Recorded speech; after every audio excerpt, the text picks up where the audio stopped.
4. Are we afraid of words? One of our growing problems is our fear of words, of name-calling. All too many minority groups do outrageous things and, if criticized, cry racism. The same is true of many non-minority groups.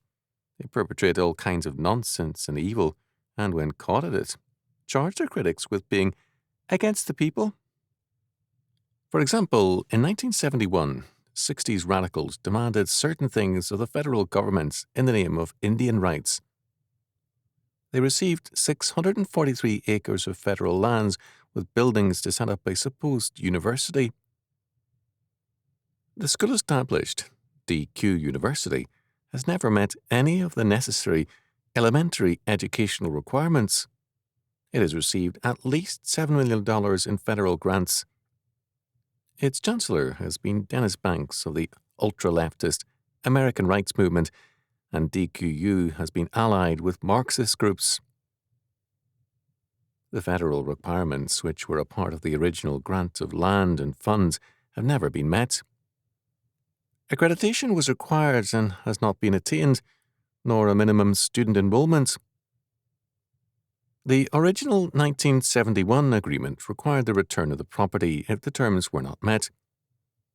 Not only has DQU failed to meet the terms, it has failed to maintain the property, and it has leased out the land illegally. In spite of all this, the people of DQU are making all kinds of charges against the federal government and accusing it of attacking an American Indian and Chicano projects. To make matters worse, DQU is suing the federal government with the aid of the Native American Rights Fund, a national support center of the federally funded Legal Services Corporation.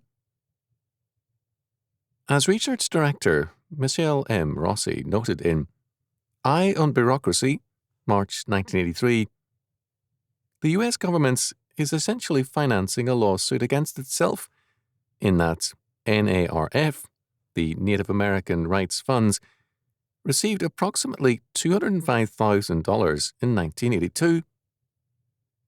In other words, we financed this nonsense, and now we are financing both the attempt to dissolve it and to preserve it.